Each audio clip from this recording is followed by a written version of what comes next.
Yəni demək olar ki, çox da dəyişiklik olmayıb, yəni yağışın Yox, azalması. iqlimlə Urmu gölünün quruması iqlimlə əlaqəli deyil. O bölgədə də inqilabdan qabaq 2000 dənə quyu var idi. 2000 dənə quyu olubdu 120 min dənə quyu. Bu 120 min dənə quyunun 50 mini, 41 min dənəsi mücəvvizli idi ki, indi təzəlikdə belə istatistiklər, amarlar gəlir ki, 50 minə çeviriblər. 50 mini mücəvvizli, hardasa 70 mini də mücəvvizsizdir. Ağay Pezeşkiyanın xəbəri var idi ki, o cümləyə ki, mən yazmışdım, o formada danışsaydı, tamam dəqiq elmi cümlədir, yaxası əldədir. Amma Allah lütf eləsə mənzuru budur ki, Allah 100 ildə bu yağışı ki yağdırır, ondan artıq bir yağış yağdırsa. Allahın ətəyinə atır da işi. Allahın ətəyinə. Bir də burada tərkibi cəmiyyətini dağıtmaq siyasətləri də ola bilər. Yəni Urmu gölünün qurutulması və ya aradan getməsi və oradakı o duzların ortaya çıxması ki, insanlar oradan çəkib getsinlər, orada kimsə qalmasın. Bununla ilgili siz nə düşünürsünüz?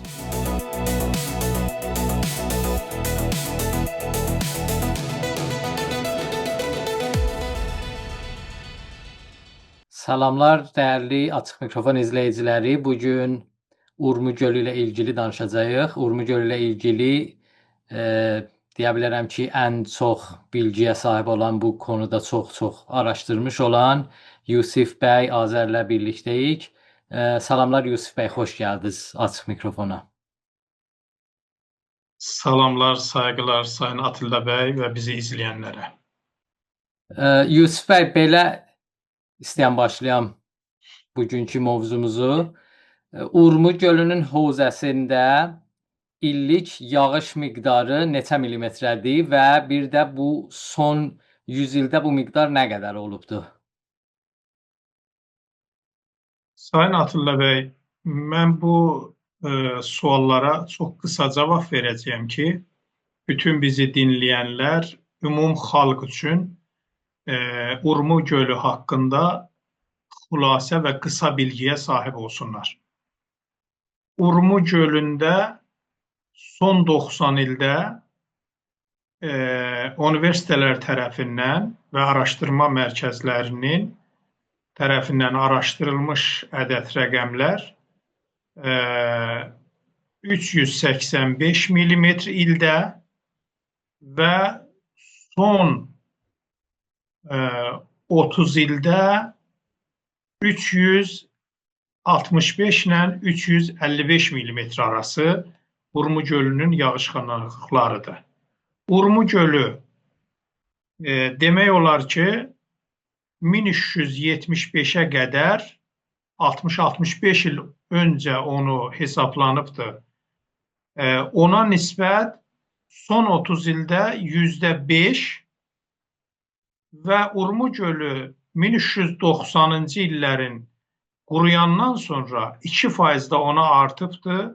Ortalama 7% yağışxanlıq Urmu gölü hövzəsində azalıbdır. Urmu gölünün orada dərəcə hərarətin üstə getməsi və orada buxar, hər il milyardlar ton su buxar olurdu. O buxar, o su ki orada yoxdur, artıq o buxarlanmır deyə. O mikroiqlimdə olan təsirləri ortalama Urmu gölünün hövzəsində son 10-15 ildə 7% ortalama yağışxanlıqlar azalıb, amma isə Urmu gölünün ortalama 30 illik və ya 60 illik yağışı 355-365 arası hesablamaq olur. Yəni demək olar ki, çox da dəyişiklik olmayıb, yəni yağışın azalması. Yox, iqlimlə Urmu gölünün quruması iqlimlə əlaqəli deyil. İndi ikinci soru budur ki, bu Urmu gölünün hövzəsində cəmiyyət, nə qədər cəmiyyət yaşayır və orada neçə kənd və neçə şəhər var bu Urmu gölü hövzəsində? Urmu gölü hövzəsi 52 min kilometr mürəbbədir. Bu 52 min kilometr mürəbbə 3 uçdan yerləşir. Şərqi Azərbaycan, Qərbi Azərbaycan və 11% da Saqqız bölgəsi ki, Kürdistan-Ustanın üstündə hesablanır. 11% da oradan. Bu ərazidə yerləşən 3300 dənə kənd və yerləşkə yerləri var və 50 ilə 60 dənə də son dönəmlərdə kiçik kəndlərdə şəhər statusu qazanıblar. 50 ilə 60 dənə də şəhərimiz var.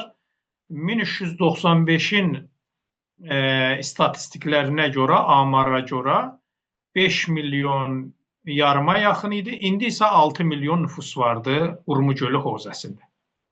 İndi bu hövzədə, Urmu gölünün hövzəsində əkinçiliklə ilgili, yəni oradakı sulu tarım, sulu əkinçilik və bağçılıq. Orada bilirik ki, var, üzüm bağları var idi. Urmu gölünün hövzəsində, özəlliklə Urumiya tərəflərində. Sonra alma bağları var idi və bunlar hamısı su aparan deyirlər ki, məhsullardır. Bunlarla ilgili yəni araşdırmalarınız nə deyir? Bu bütün rəqəmlər ki deyirəm, bu bütün universitetlərin, Vizarəti Nirunun, Vizarəti Cəhad Kişavərzinin və akademik və araşdırma mərkəzlərinin ədəd rəqəmlərinin ortalamasıdır. Urmu gölü hövzəsində inqilabdan qabaq 150 min ta 180 min hektar sulu əkin yerləri və bağlar olubdur. Bəli, inqilabdan sonra ən son ədədlər, hesablamalar həm uydu vasitəsilə mahvarələrlə hesablanıb, həm yerdə hesablamalar ortalama 680 ila 700 min hektar bağ və əkin orada yaranıbdır bu günə qədər. Yəni 200 min hektar inqilabdan qabaqki yerlər, indi isə 700 min hektara yaxlaşıb. Bu 700 min hektardan da ən azı ildə 600 min hektarı bağ şəklində və ya tarlalar şəklində əkilir. İndi bu hər halda bu barajlar vardı Urmu gölünün yanında. Bunları da bilmirəm. Bunun səbəbi budur ki, bu bağçılıq üçün barajlar, yəni sədlər yaranıbdı, ya səbəbi nədir? Və neçə baraj var? Bunların həcmi nə qədərdir? Urmu gölü hövzəsində Haşimi Rəfsəncani dönəmindən başlayaraq barajların, sədlərin vurulmağı başlayıbdır. Bura kimin 100-dən çox balaca, orta və böyük sədlər, su anbarları vurulubdur. Amma bunların araşdırmalarında 190-a yaxın o bölgədə kiçikli, ortalı və yekə barajların tikilməsi proqramlarında var idi. İndiyənəcək 100 dənədən fazlasını orada icra ediblər. Bu 100 dənə baraj o 180 min ya 200 min hektarlıq yerləri, əkin və bağları gətirib çıxardıbdır bu dediyimiz səviyyə. Bundan əlavə o bölgədə də inqilabdan qabaq 2000 dənə quyu var idi. 2000 dənə quyu olubdur 120 min dənə quyu. Bu 120 min dənə quyunun 50 mini, 41 min dənəsi mücəvvizli idi ki, indi təzəlikdə belə istatistiklər, amarlar gəlir ki, 50 minə çeviriblər. 50 mini mücəvvizli. Hardasa 70 mini də mücəvvizsizdir. Urmu gölü ətrafında dövlətin bu bilərəkdən, bu yanlış hərəkətləri və vurduğu bu sədlər bu məsələyə səbəb olubdur və əkinçilikdə ki, bizim bölgədə %90 sularımız əkin sahəsində istifadə olunur. Amma bu %90-ın da %35-i yəni düz yerində məsrəf olur. %65 su genə uçur ya hopur aradan gedir. Yəni modern sistem olmadığı üçün o sular da aradan gedir. Bunların hamısına bütün dövlətlərin, Haşimi Rəfsəncanidən tut, Xatəmidən tut, Əhmədinəcad dönəmindəki lap həm quyular çox sürətlə artmağa başlayır, həm başqa sahələrdə və ruhani dönəmində də ehya sözü versə də, amma milləti alladıb yenə həmən siyasət davam edib və ondan sonra rəisi dönəmində də təəssüflər olsun ki, Ağay Pezeşkiyanın da dönəmində bu günə qədər həmən yanlış siyasət davam edir. Yəni buraya qədər verdiyiniz bilgiyə görə tamamən yəni istənərək bu Urmu gölü qurudulub, yəni verdiyiniz bilgilər, amarlar hamısı bunu göstərir. Urmu gölünün qurudulması hakimiyyət və dövlətlər bilərəkdən Urmu gölünü qurudublar. Yəni tam bilərəkdən. Bunun altını çizirəm. Niyə ki, Urmu gölünü Mahabkots kimi İranda bir araşdırma şirkəti var. Ən azı 46 il, 47 il onun geçmişi var o şirkətin. Mahabkots, Astani Kots rəzəvi, qabaq onun 51% Astani Kots rəzəvinin idi. Sonralarda Vizarət-i Nironun zadına keçibdi. Yenə də elə həmən tərkibdir. 2500-dən çox mütəxəssisləri və qarşınasları var. İranda və bölgədə 3000-dən çox su anbarları, su barajları mütaliəsini və bu sahədə çalışmalar yapıb.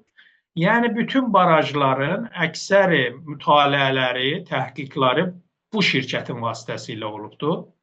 Və hakimiyyət və dövlətlər bilərək ki, biz Urmu gölündə bu sədləri, bu su anbarlarını tiksək və bu suların qabağını alsaq, Urmu gölünə su getməyəcək və gələcəkdə Urmu gölü quruyacaq və qurumasından da həm zərərli maddələr, filizlər, metallar, həm də duz. Bunlar hamısı bölgəni məhv eləyəcək. Bunları bilə-bilə Urmu gölün bu işləri görüblər və Urmu gölünün qurudulmasına səbəb olublar. Amma bunların hədəfi nə imiş bu işi görməkdən? Mən hələ müsbət yoruram. Müsbət bunu yoruram. Müsbət yoranda belənçi olur. Biri bu idi ki, hər insan başına heç olmasa ildə $1000 sərmayə yatırmalıydı. Yəni o zaman ki, orada cəmiyyət və nüfus 3 milyon idisə, ildə $3 milyard orada bütün sahələrdə sərmayə yatırmalıydı ki, işsiz insanlar işlə təmin olsunlar. Turizm sahəsində, sənət sahəsində, əkinçiliyin bərabəri sahəsində, ticarət sahəsində və bütün sahələrdə, teknolojidə insanlara şuğul yaranmalıydı ki, onların həyatı suya bağlanmaz. Yəni, o pulları bu bölgədə yatırtmayıb, aparıbdı Yəzdidə, Kirmanda, İsfahanda, Əsəluyədə, Tehranda, Ərəkdə, Simnanda, Məşəddə o bölgələrə çox üstünlük verib və başqa xarici siyasətlərinə xərcləyib. Amma Azərbaycan bölgəsinə və Urmu gölü hövzəsindən danışırıq. Urmu gölü hövzəsinə o büdcələr cəngidən sonranı danışıram. Hala o 8 il, 10 il inqilabın əvvəlində qoyuram qırağa. Son 30-35 ildə bu pullar, bu sərmayələr buralarda yatırılmayıb və başlanıb bu səddilər vurub. Bu səddilərin vurmağından da su satıb, oradan da Vizarət-i Niro özünə pul qazanıb. O tərəfdən də bu səddiləri vuran Mahabkots Sipah səddidir, Xatəmül Ənbiyadır. Bu şirkətlərdə o milyardlar dolar orada o sədlərin vurulmasında mənfəətləri ki aparıblar, onlara da gəlir mənbəyi sağlanıbdır. Bu tərəfdən də Urmu gölünün içində olan şurabənin içində çox dəyərli maddələr ki vardı. Mənyezyumdur, potasyumdur, kərbonatı, sodyumdur, hala duzundan əlavə. Ondan sonra lityumdur, bromdur və başqa dəyərli maddələri ki, o şurabənin içində var idi. 34 milyard metr mükəb su olanda, onun içində hər litrində 250 qram maddə var idi. O maddələr indi isə 8 milyard ton quruyandan sonra oturubdur 1 metr ilə 4 metr Urmu gölünün demək olar kəfində oturub yerə, bəstərində oturub. Bu həm də ki o maddəni ələ gətirmək üçün onu düşünüblər. O maddələrə də biz yetişərik. Bu tərəfdən də kəndlilərin yoxsul ailələrə iştiqal yaratmaqdan, şuğul yaratmaqdan isə onların qarınların səddilərdən gələn sulara və quyulardan mücəvvizli, mücəvvizsiz çıxan sulara bağlanıbdır. İndi Və bölgənin burada belə bir sual çıxır ki, yəni insanlar orada bu suları işlədirlər, deyək ki, bağlara, nə bilim, içməyə, sənayeyə filan. Bunlar toplam olaraq bu işlənilən su nə qədərdir illik orada məsrəf olunan? Yəni istərsə insanların evdə işlətdiyi, sənayedə işlətdiyi, bağlarda, əkinçilikdə toplam hamısı. çox gözəl sualdır. Ortalama bölgədə 18 milyardla 20 milyard arası orada ildə yağış yağır və ya qar yağır. Bu ortalama 18 ila 20 milyard metr mükəb yağış və ya qar, bunun 11 milyard metr mükəbi uçub gedir. Geçmiş illərdə qədimki ortalama hesabla 9 milyard metr mükəbi təjdidpəzir sular deyirlər. Yəni yerin üzündə axan çaylarda, bulaqlarda, qanatlarda və ya ki yerin altına hopan su. Bu sular 9 milyarda yaxın imiş, amma son bu 25-30 ildə %5 ila 7% yağışxanlığın azalması ortalama 8 milyard metr mükəb bizim nəyimiz vardı? Təjdidpəzir sularımız vardı. Bu təjdidpəzir sularında 1 milyard metr mükəbi o 6 milyon insanın içməsinə, behdaşdinə, şəhərdarlərin yaşıl nə deyirlər parklarına və sənayeyə, bütün sənə. Yəni bütün bu məsrəflərin toplam millətin sərf etdiyi 550 milyon metr mükəbdir, sənayeyinki 250 milyon metr mükəbdir. Arada bir 200 milyon metr mükəbdə başqa yerlərdə kullanma var.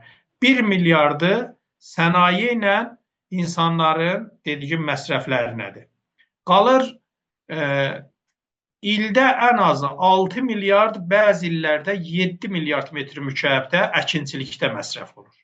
Əkinçilikdə də o 6 ila 7 milyard metr mükəbin 35%-i o məhsulu yəni bara gətirməyə sərf olur. Qalanı isə yenə qərqabi olduğuna görə, sünnəti suvarma sistemi olduğuna görə uçub güvə gedir.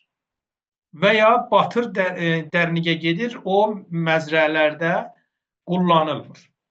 Əgər bu sistem, yəni əkinçilikdə də, bir də əkinçilikdə bəzi çox su aparan, məsələn alma qədim yox idi, 30 ildir başlayıblar orada almalar əkməyə. Ya çuğundur orada yox idi, az idi. Çuğunduru məsələn çıxardıblar 30-35 min hektara. Yonca 85 min hektar orada yonca. Çox suyu istifadə edən. Heç birisini də modern sistem olmadığına görə indiyənə kimin bu son 30 ildə, 25 ildə 10% modernləşibdir. 90% orada hər şey sünnətidir. Suvarma sistemi sünnəti olduğu üçün bizim kullandığımız suyun %65'i uçub bizim əlimizdən gedir və Urmiya gölünün haqqı elənçi aradan gedir. Bunların hamısının səbəbi dövlətin və hakimiyyətin müdiriyyəti və bütün siyasətlərinə bağlıdır ki, onların xətası və onların yanlışıdır, bu bəlaları gətirir. İndi bugün görürük ki, deməli Urmu gölü belə görsənir ki, neredeyse artıq orada heç bir su qalmayıb da, yəni quruyubdur, gedibdir. Bu saatdan sonra orada bir rahi həll, bir çözüm varmı ki, təkrar Urmu gölü qurtarsın? Elənçi bir ümid varmı? Əgər varsa, bunun yolları nədir və ya neçə yol vardı, yəni bunu qurtarmaq üçün? Mütləq Urmu gölünü ehya etmək üçün, qurtarmaq üçün, dirçəltmək üçün yollar var. Bu, həmin dövlət ruhani dönəmində araşdırılmış sənədlər, özləri imzaladıqları iddiaları budur ki, 750 dənə İrandakı mütəxəssislər və universitet və bütün təhqiqat mərkəzləri, şirkətlər, 50 dənə də beynəlxalq səviyyədə xarici ölkələrdən iştirakı ilə. Bütün o mütaliələrin ortalaması və orada önə qoyulan yollar hamısı göstərir ki, Urmu gölü ehya olacaq imkanı var. Orada lazımi su var və o su ilə amma 26 yolu ki var, 8-i araşdırmadır. Hələ zahir ki, onlar olubdur. 18 dənəsi əkinçilik və əkinçilikdən əlavə başqa sahələrdə xərclənməyə ki, yollar var. Yəni, Urmu gölünün ehyaya mütləq yolu var, imkanı var. Bütün suyun istatistikləri də bunu göstərir, bölgənin şəraiti də göstərir və amma sistem hələ bura kimin iddialarını əməliyyat eləmir. Çünki Urmu gölünün ehyasına ən azı 5 ilə 6 milyard dolar pul lazımdır. Yəni, ildə 1 milyard dolar Urmu gölünə pul verilməlidir. Urmu gölündə 700 min hektar ərazinin 200 min hektarı sənədsizlər və keyfiyyətsiz yerlər. Onlara lazım olsa pul da ödənməlidir. Onlar artıq suvarma sistemindən çıxarılmalıdır.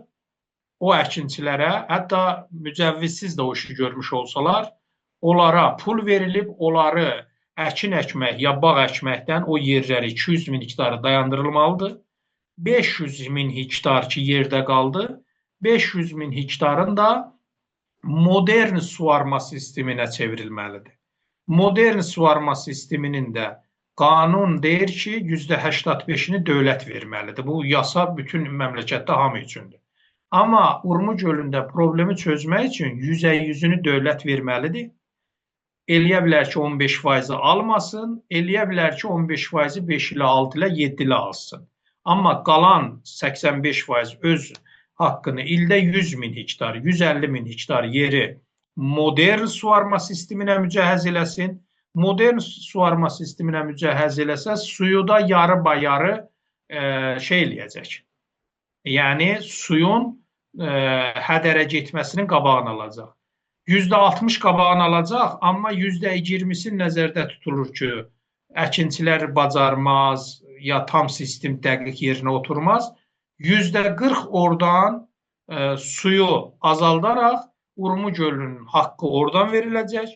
Bir tərəfdən də Kanisibdən 650 milyon metr mükəb, 300 milyon metr mükəbdə 17 dənə şəhərin fazlaplarından təmizlənmiş, arıtılmış suların verilməsi, yəni hududən Kanisiblə şəhərlərin fazlaplarının təmizlənmiş suyu 1 milyard, qalan isə 2 milyard 400 çaylardan, barajlardan və əkinçilikdən ki, modern sistemi ki, əkinçilikə gətirdin, o su oradan təmin olacaq. Bir də ki, quyular ki vardı. Mücəvvizli quyulara kontur qoşmalıdır dövlət.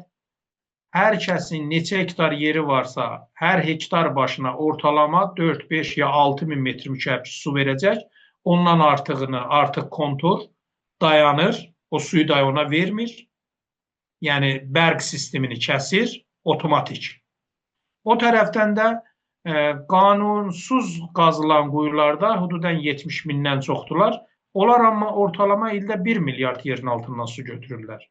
Amma qanuni quyular ildə 2 milyard metr mükəb suyun yerin altından su götürürlər. Yəni, yerin altına gedən sudan biz 40%-ni götürməliyik. Amma biz o 100%-ından çoxunu da götürürük.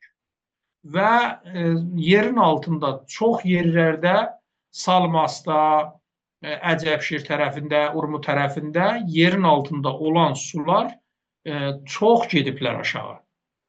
Və biz həmin yerin altından artıq qısası budur. Yerin üzündən 2 milyard su götürməyə haqqımız var əkinçilik və bağçılıq üçün. Yerin altından 1 milyard da yerin altından götürmək. 3 milyard metr mükəbdən artıq Urmu gölü hövzəsində əkinçilik və bağçılıq olmamalıdır. O 3 milyardla da biz 500 min hektarı çox yüksək səviyyədə suyun da verə bilirik, gözəl məhsul da verə bilirik. Bir dənə böyük məsələ var ki, Avropa ölkələrində, Amerikada hər metr mükəb beləncə şirin suyun əkinçilikdə qiyməti və bizə verəcək xeyir hər metr mükəb 5 dolar ən azı xeyir verir. Amma Urmu gölü hövzəsində yarım dolar xeyir verir bizə. Yəni 10 bərabər düşükdür bu. 10 bərabər düşükdür. Və bundan əlavə alma bağları 20 ildən yəni çox yaşı olan alma bağları sökülüb, dövlət tərəfindən pulsuz girdəkan, püstə, badam və başqa şeylər verilməlidir əkilməsinə. Yəni dəyişilməlidir o əkin biçim. Bəli. Ondan sonra yonca 85 min hektardan gətirilməlidir 20-25 min hektara. Yoncanın qabağı alımı. Bunlara müxtəlif əkinçilərə təşviqlər verilməlidir da. Bəzi hallarda da çətinliklər yaradılmalıdır. Eyni halda təşviqlər verilməlidir ki, kim yonca da 7 illikdir da, 6-7 ildən sonra yenə yeniləyirsən. Yəni yoncanın artıq qabağı alınsın və yavaş-yavaş yonca gəlsin 20-25 min hektara da, 85 min hektara yox. Çuğundur da 30-35 min hektar idi, o gəlsin düşsün 10 min hektara, 10 min, 12 min hektara. Və çuğundurun da yenə suvarma sistemi sünnəti şəkildə yox, modern. Və onlar ki, yəni suyu, buğda orada çox əkilən buğdadır. Buğda ildə 3-4 ton hər hektara məhsul verir. Özdə suyu da çox məsrəf edir. İndi bir dənə buğda ora toxumu araşdırıblar ki, o 7-8 ton verir, 2 qat şeyi artıracaq, yəni verimi. Bu tərəfdən isə suyu da az məsrəf eləyəcək. Bir də suvarma sistemi təhdifşar ya modern sistemdə olacaq da, sünnəti şəkildə qərqabi yox. Orada da yenə biz bunlarla eləyə biləcəyik ki, suyu 6 milyard metr mükəb yerin altından, yerin üstündən ən azı əkinçiliyə məsrəf eləyirik. Bəzi illərdə də 7 milyard məsrəf olur. 6 milyardın 40%-ni əskilsək 2 milyard yarım su gəlir əlimizə. 1 milyard da o dediklərim olanda 3 milyard yarım Urmu gölünün hövzəsinə ildə su versək, biz 5 ildə ora təsbit olacaq, 10 il müddətində də ora 15-16 milyard metr mükəb su dolacaq və bizim indiki vəziyyətdən 4 metr irtifasında orada suyumuz olacaq. Həm artmaya orada becərilə biləcək, ildə 50 milyon ila 100 milyon dollarlıq artmayadan gəlir orada əldə etmək olacaq. Həm orada turizm sərmayəguzarlıqları, imkanları yaranacaq, sağlamlıq turizmi, orada gözəl turizm sahəsində əkinçilər ki, onun yerini deyirik ki, sənin yerin yaxçı yerdir və ya sənədin yoxdur artıq əkməklə və ya quyu dayandır. Onlara başqa bu cür sahələrdə imkan yaradıb, sərmayə verib, oradan gəlirlərini əldə etməyə şərait yaradılacaq. Və də bölgədə də başqa sənayedə, başqa mədəndə, sənətdə, texnolojide və xas konular var ki, onları lazım olsa xırdalığın sonra mən danışaram. O sahələrdə sərmayəguzarlıq olunmalıdır ki, millət məşğul olsun. Bir dənədən üçdə deyim ki, orada 250 min dənə əkinçi, 100 min də qanunsuz əkinçi, 350 minə qədər əkinçi, sulu əkinçi yaranıb orada, qanuni və qeyri-qanuni. Yəni 1 milyon 300 ta milyon yarım insanın zindəgisi, keçimi o su ilə olur. O su ki 65%-ni düz qullanmırıq, uçur gedir və biz o suyu Urmu gölünün səhmini aradan. Bunların hamısına məsul hakimiyyət və dövlət. İndi hakimiyyət və dövlət dediniz. Pezeşkiyan, Məsud Pezeşkiyan İran Cumhurbaşkanı o zaman seçim intihabat sırasında vəd vermiş, iki şeyə vəd vermişdi. Bir demiş Azərbaycanlılara demişdi ki, ana dilini, təhsilini, eğitimini yolunu açacağım mədrəsələrdəki olmadı. Bir də Urmu gölünün qurtulması ən əsas Azərbaycanın tələbi idi, Güney Azərbaycanın tələbi. Bu Məsud Pezeşkiyan nə adımlar atıb buraya qədər Urmu gölünün yəni nəcat verilməsi, ehyası üçün? Əgər bir adımlar atmayıbdı, bizim insanların və ya sivil toplum quruluşlarının, NGO-ların necə bir deyərlər ki, baskısı ola bilər ki, bu addımları hızlandırsın? Təəssüflər olsun ki, İranda hakimiyyət, gücün %75 ila 80-i hakimiyyətin əlində. Hakimiyyət deyəndə rəhbəri və onun sistemi. Dövlət deyəndə İranda dövlət ki, rəis cümhur, vəzirlər, bunlar %20, %25 güc bunların əlində. Mən kələmə hakimiyyət və dövlət işlədirəm, ikisim bərabər. Birinci hakimiyyət, sonra dövlət. Bunların hamısının Urmu gölündə siyasətləri bu günə qədər Urmu gölünün qurudulması olurdu. Və bunların heç birisinin də proqramı yoxdur. Dövləti, Aypezeşyanın da heç bərnaməsi yoxdur Urmu gölündə. Yəni, üstə nə mənə vardı, hər nədirsə, yəni Aypezeşyan heç seçimlərdə də o sözü ki verdi, o sözü dəqiq qarşınası cümlə vermədi. Aypezeşyanın etiqadı budur ki, hər şey gərək qarşınasın nəzəri ilə ola. Mən də Ağay Əbdüləlizadəyə WhatsAppdakı yazmışdım, sonra da səsli danışdıq. Mən yazmışdım, o məni aramışdı.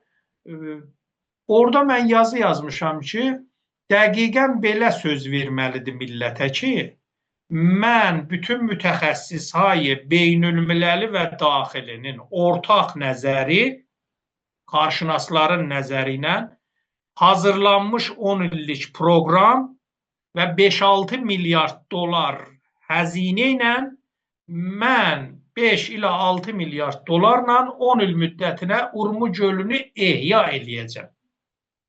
Dəqiqən bu cümləni desin Təbrizdə.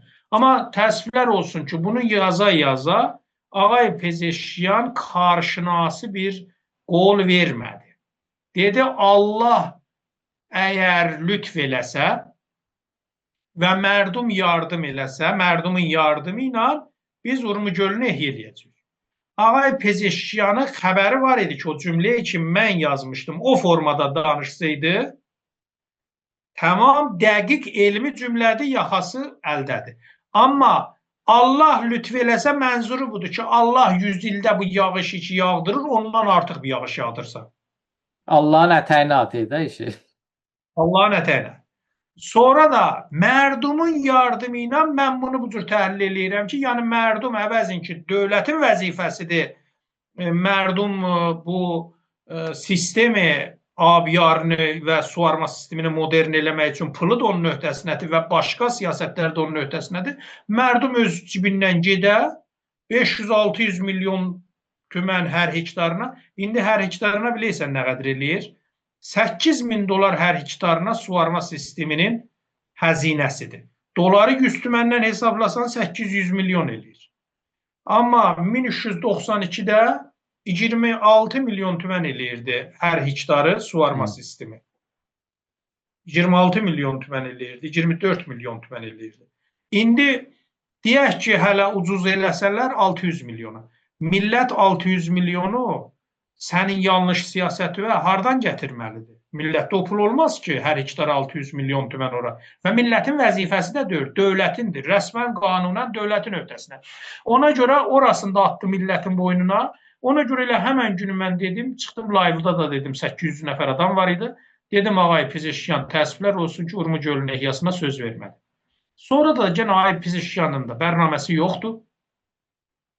İndi biz neynəməliyik ki, bax, Urmu gölü məsələsi, bu hakimiyyət gedə, bu hakimiyyət qala. Hər kəs olmuş ola, qala və gedə, bütün Urmu gölü hövzəsində yaşayan və Azərbaycanda yaşayanlar, əksərində türklərin yaşadığı bölgələrə, ta Tehrana qədər bunun fəsadları gedib çıxacaq. Bu, Urmu gölündə həssas olmalı. Urmu gölündə hələ bu iddia eləyir ki, mən hakiməm. Yəni, bu hakimiyyət, deyir, mən hakiməm. Hakimiyyəti mərdum və məxsusən danışqahlar, danışçılar, onlar hərəkətə keçsə, millət də hərəkətə keçər. Təhti fişar qoymasan imkanı yoxdur. Bunlar Urmu gölünü ehya eləməyəcəklər. Hakimiyyəti gərək təhti fişar qoyasan ki, gələ vəzifəsini əncam verə. Bu da ta zaman ki, o millətin ən azı %3, %4% hərəkətə keçməyibdi, etiraza keçməyibdi və hakimiyyəti fişara qoymayıbdı. Hakimiyyət gəlib vəzifəsi yerinə yetirməyəcək. Son soru olaraq bunu sormaq istəyirəm ki, bu orada indi su quruyubdur, duzlar səpələnir, yel bunu aparır ətrafa. Bunun çevrəyə, yəni çevrə dediyimiz orada yaşayan insanlardan tutmuş heyvanlar, quşlar, bitkilər, deyərlər ki, böcəklər, bunlara zərəri nə ola bilər bu duzun? Urmu gölünün duzunun və içində 10-12 dənə zərərli metallar və duzlar və tərkiblər vardı. Arsenik var orada, kobalt var, mis var, fərqli-fərqli nə deyirlər, klorür sodyum var. Bütün o zərərli maddələrin hamısı o duzun içindədir. Onun üzərində də Təbriz danışqahı işləyibdir. Mənim öz ustadlarım işləyib onun üzərində. Urmu gölünün bunların hamısını götürəcək və götürübdür də. 10 ildən də çoxdur, 10-12 ildir, 15 ilə qədərdir.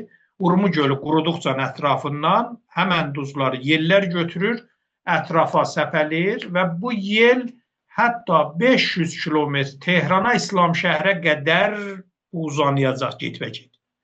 Bu, həm insanlarda neçə dənə həm dəri sərətanı, həm fişarıxun, həm ürək damar xəstəlikləri, həm yəni ağciyarlarında sərətanlar və başqa-başqa xəstəlikləri yayıbdır bölgədə. Gözlərinə zərər vermə, gözlərdə göynəmə. Yəni bunlar görsənir, indi görsənir bunlar. Hətta 20 bərabər heyvanlarda xəstəliklərin yaranması görsənir.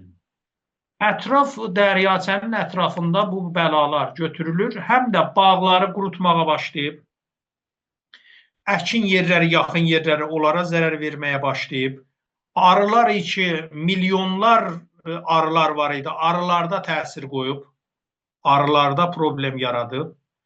Get-bə-get bu yayılır həm balaca heyvanlara, həşərələrə, həm bitkilərə, həm torpağı artıq yəni torpaqları zərərli maddələrlə doldurur. Yəni bütün ekosistemi dağıdır da, belə deyə bilərik ki, bütün ekosistemi dağıdır. Dağda gedir və bu getsə belə o millətin orada ən azı 1/3-ni önümüzə gələn 10 ildə yəni oraları boşaldacaq. Amma biz buna izin verməyəcəyik ki, biz yəni bu iradə ilə bizim əlan da danışqahlarımızın aktiv zamanıdır. 200 min nəfər danışçımız vardı bizim o bölgədə. O 200 min nəfər danışçının hardasa 50 min dənəsi, üzr istəyirəm, yəni 10 min dənə o danışçı, 200 min danışçıdan 10 min danışçı hərəkətə geçsə, milləti hərəkətə gətirə biləcək. Milləti hərəkətə gətirə biləcək və hakimiyyəti məcbur eləyəcək ki, gəlsin ildə 1 milyard doları qoysun və başqa. Yəni Lübnana, Suriyə göndərməyə, Hutilərə göndərmə yerinə Urmiya gölünü qurtarsınlar. Baxın, indi ildə 6 milyon insan var orada. Ən azı 6 milyard dolar pul lazımdır ki, sərmayə quzarı 200 min insana şoğul yaradasan. Yaxşı, 5 milyard 6 milyon. Bunlar o pulları yatırtmırlar ki, bu bölgələrdə tabu problemlər gəlməsin. Bu pulları götürüblər, başqa şey. 2 trilyon dolar fəqət bunlar xarici siyasətlərində zərər vurublar. Bir də burada tərkibi cəmiyyətini dağıtmaq siyasətləri də ola bilər. Yəni Urmu gölünün qurutulması və ya aradan getməsi və oradakı o duzların ortaya çıxması ki, insanlar oradan çəkib getsinlər, orada kimsə qalmasın. Bununla ilgili siz nə düşünürsünüz? Baxın, vaxtı ki, hakimiyyət orada bilə-bilə araşdırma sistemləri əlində bilir ki, mən bu işləri görsəm, burada bu su quruyacaq. Bu su qurusa, burada bu duzlar, bu zərərli maddələr yayılacaq və bu səbəb olacaq ki, buradakı əkinlərə və insanlara zərər verəcək və bunlar köçəcəklər. Bunu sistem bilir də, akademik danışqalar buna o milyardlar iki pulu veribdir, mühasibə eləyiblər, hamısı yazılıdır. Vaxtı ki, bir sistem bilir ki, bunlar ittifaq düşəcək, İndi onun qəsdi nə ola olmaya səbəb bunu vücuda gətirir da. Bunu bilə-bilə ki, bu eləyibdir. İndi hər zərəri ki, o bölgəyə vursa, məsul hakimiyyət və dövlətdir. Və çün bilərəkdəndir. O zaman deyə bilərdik ki, bu bilməyərəkdəndir. Bəşər mümkündür. Bəzi sahələrdə yeniliklərə əl atır. Bir ildən sonra, 3 ildən sonra, 5 ildən sonra xəbərdar olur ki, yanlış yapıbdır. Sonra onun önünü kəsir və onu Vəli bunlar elə ilk hərəkətdən bilirdilər ki, bunun nəticəsi nədir. Özləri də etiraf ediblər. Çünki o araşdırmalar, o təhqiqatlar, o Məhab Qudsun mütaliələri, bütün bunların hamısı orada yazılıdır ki, nə ittifaq düşəcək. Bunu bilə-bilə ki, bu quruyacaq, bu işi görüblər və hətta Ağay Kəlantəri deyir ki, bəli, 29 il bundan qabaq bizə mütəxəssislər bunu başa saldı. Mən rəis cümhura da namə yazdım, rəhbərə də namə yazdım ki, bu olacaq, bu olacaq, başımıza bunlar gələcək. Yəni sistem bunu hər birisindən həm vizarətxanası, həm riyasət cümhurusu, həm hakimiyyət rəhbərisi cərəyanda olublar ki, bu ittifaqlar düşəcək, bu işlər görsələr. Ona görə bu əmdidir. Yəni indi son olaraq bunu mən toparlamaq istəsək bu danışığımızı, siz belə dediniz ki, orada yağıntıların miqdarı, illik miqdarı son ildə heç o qədər dəyişilməyibdi və bir tərəfdən də o abiyari sistemləri, sulama sistemləri üçün əski şəkildə qalıbdı. Bunlar səbəb olub ki, o sulama sırasında suyun elə %60-65-i buxar olur, aradan gedir. Bir tərəfdən də mücəvvizlər veriblər, saysız hesabsız mücəvvizlər. O əkinçilik məsahəti 200 mindən dediniz, əgər yanılmırsam 700-800 min hektara 700 minə çıxır. Gedibdi və ildə 600 min hektara əkilmələrinə sənəd var. Və orada da zəif müdiriyyət yenə səbəb olur ki, bunlar gətirirlər daha çox su aparan o deyirlər ki, ağacları və ya bitkiləri orada əkirlər. Onun dışında yolsuzluq var. Urmu gölünün quruması ilə orada qalan litium və ya o maddələr ki, qalacaq oradan istəyirlər ki, gələlər onları aparalar. İndi hər hansı bir ölkə, indi Çin və ya hər yerə satırlar, bilmirik. Hər nəysə, bunların hamısı üst-üstə gələndə bu yenə də gəlir, bunların hamısı hara çatır? Bura çatır ki, İranda bir dənə mərkəziyyətçi bir sistem var və bu mərkəziyyətçi sistem hər şeyi mərkəzə toplamaq istəyir və mərkəzin dışında hər şeyi dağıdıb aradan aparmaq istəyir və Urmu gölü də həmin mərkəziyyətçi sistemin deyirlər ki, qəzəbinə tuş gəlibdir. Sizin də son olaraq başqa demək istədiyiniz bir şey varmı? Baxın, hər kəs ki milli qüvvədir, milləti düşünür. Millətin haqqı, hüququnu hər sahədə, siyasətdə, iqtisadda, sosial məsələlərdə və kültürdə. Bu məsələyə laqeyd qalmamalıdır. Bu, yəni Türkün və Azərbaycanın məhv olması deməkdir Urmiya vasitəsilə. Yəni bu sistemin əməlkərdinin nəticəsi Urmu gölündə bir dənə bomba partladıb. Bu bomba 15 ildən çoxdur ki, başlayıbdır bütün bölgələrə zərər verməyə və bu Azərbaycanın həm canını, həm malını, həm mədəniyyətini və tarixini, hər şeyini aradan aparmağa səbəb başlayıbdır. Həm türklüğə, həm də insanlığa zərbədir. İnsanlığa zərərdir. Onun üçün biz hərəkətə qalxmalıyıq ki, bunun önünü kəsməliyik və Urmu gölünün ehyasının hər kim olursa onun boynuna qoyulmalıdır. Və hətta mənim nəzərimə, yəni artıq danışqahlar hərəkətə keçməlidir ki, hakimiyyətə yəni vaxt tanımamalıdır. Bu qəziyyə o mərhələyə keçməsək, bizim həqiqətən tarixdə bir böyük zərərə uğrayacaq ki, bunu artıq geri qaytara bilmərik. Amma indi zaman odur ki, indidən önünü kəsək ki, hərçən ki bu 15 il, 20 il yubanıbdır. Amma yenə də indi önünü kəssək, böyük zərərlərin qabağını ala bilir. Ki Pezeşyan da burada böyük bir əhram ola bilər də həmin iş üçün. Çünki siz dediniz, onların dövlətdə %25 bir gücü var hələ. Yəni ən azından o bir güc olaraq işlənilə bilər ki, istəyə bu məsələni həll edir. iqtisadında hələ bura çox göstərmir ki, ciddi hərəkətə keçə ki, yəni ta o Yəni sənədə və məcbur gərək eləyələr də dediyiniz kimi məsələn öğrencilər, nə bilim sivil bu fişarı toplum gəlsə, danışıqlar bu fişarı gəlsə, hə, onda görəcəksən stat böhran təşkil verəcəklər, qorxacaqlar və o pulları meydana gətirib, ildə 1 milyard dolar lazımdır da, biz sürətlə o işləri aparaq qabağa. Və Urmu gölünün ehyasına bir başqa sistemdə nəzərdə tutulmalıdır ki, onun da üzərində sonra danışarıq. Hər halda Vəli danışqahlara mənim ümidim var. Yəni gənc nəsli ki, təmiz nəslidir, həm bilici var, həm enerjisi var, həm qeyrəti var. O hərəkətə gəlməsə bizim işimiz çox çətin olacaq. Çox sağ olun dəyərli bilgilərinizi açıq mikrofon izləyiciləri ilə paylaşdığınız üçün, bizimlə paylaşdığınız üçün bir sonraki proqramlarda yenə sizinlə bu mövzunu yenə ələ alacağıq. Çox sağ olun. İnşallah bundan sonra bəzi konuları təxəssüs şəkildə məbsud dərinləməsinə keçərik ki, bir dənə mövzuların millətimiz daha dərin bilgilərə sahib olar. Çox sağ olun, görüşmək üzrə. Sağ olun, görüşmək üzrə.